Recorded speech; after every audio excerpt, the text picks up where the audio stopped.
Hello and welcome to my presentation on traditional versus progressive pedagogy, the aims of education.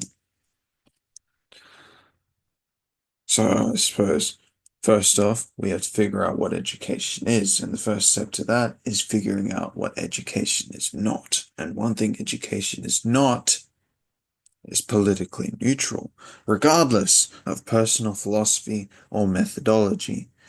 And the reason for that is because we are investing years upon years in building an environment to essentially raise children, to build them into certain types of people. And that type of person is going to be dictated by the aims of the people who are educating them. Shaw summarizes it perfectly. Education is a socializing experience that helps make the people who make society. So, what is education? One's definition depends entirely on one's aim. What does it mean to be educated? What kind of person should a student be at the climax of their academic career? Right? One thing we can assume is that the traditional, the traditionalist definition of education will certainly be different to the progressive teacher's definition. So, how do we determine aim? Well, we look at their consequences across time, their strategy, the results of the strategy, and the fact that the strategy hasn't changed that much. So you'd assume that those results are what they want to happen. And so from those results, we can derive a motivation, we can derive aim. So, the traditionalist approach. John Dewey identifies three pillars of the traditionalist approach: the impartation of knowledge and skills, moral training, and organization of hierarchy. The traditionals very much into hierarchy. So, Paulo Freire and John Mackay help illustrate this methodology, hinting at the fundamental premise that the approach is founded upon. So, for example, Paulo Freire would paint a picture of a teacher and receptacles. The teacher would fill the receptacles with information. The more information the teacher is able to fill the receptacles with, the more effective they are.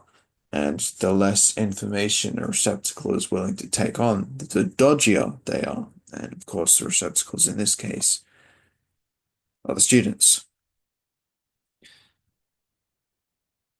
And Hugh Mackay would come up with the injection, whereby the teacher is essentially trying to inject communication into the student. And in both these pictures, you see that the teacher owns the information. The teacher's the sole source of truth, and the students have no agency. So we can kind of see what the traditional approach is attempting to build. The students rely on the teacher, and this is something that Gordon Tate explicitly points out. First, he posits their intention, order, so maintaining the status quo, that is, teachers are in charge, or bosses are in charge, or whoever's already in the government stays in charge. Deference for authority, monopoly of truth. The people in charge own the information. Everyone else just depends on it. The progressive approach recognizes the problem with this. They believe it's undemocratic, right? So for example, Dewey, for example, first asserts that education needs to be experience-based in a way that it relates the past to the present in a manner that ensures its relevance to the future. So that way we can learn from the past and it's not just dry facts and dusty dates, right?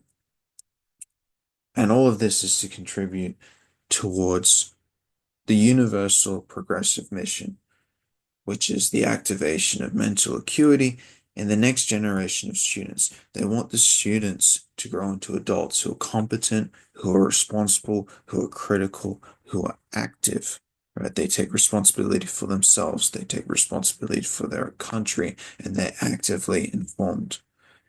And one of the ways that they want to achieve that is by building a learning culture. They want to make students want to learn.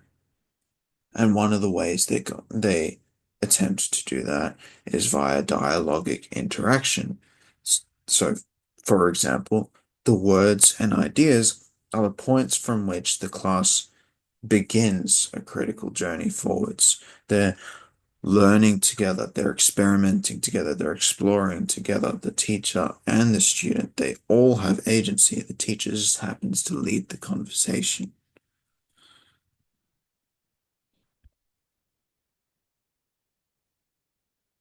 Now, what we find with all of this is that obviously we don't live in a perfect world. So one that's not so great prevails, and one that may or may not be better doesn't. What we do know, as Piaget says perfectly, is that, well, if the aim of intellectual training is to form intelligence rather than to stock the memory, and to produce intellectual explorers rather than mere erudition, then traditional education is manifestly guilty of grave deficiency. And if we're going by Carl Jung's argument from the quote we saw earlier, from there we can infer a motivation. They don't want critically active minds.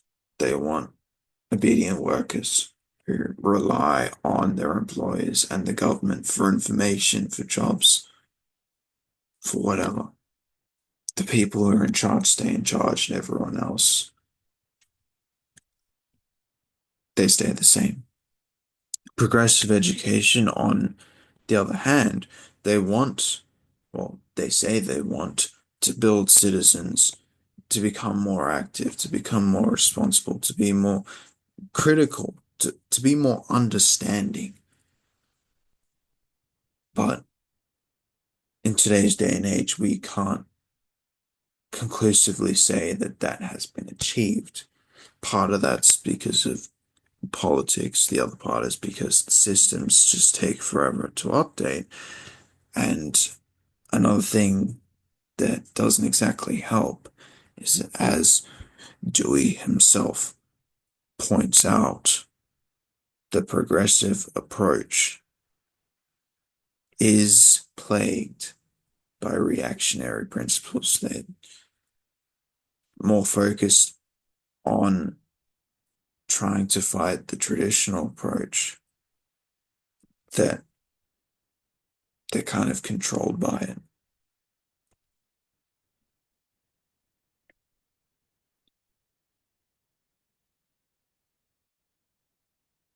Anyway, thank you for listening. I hope that this information was relevant and useful, and I hope wherever you are, you're having a great day.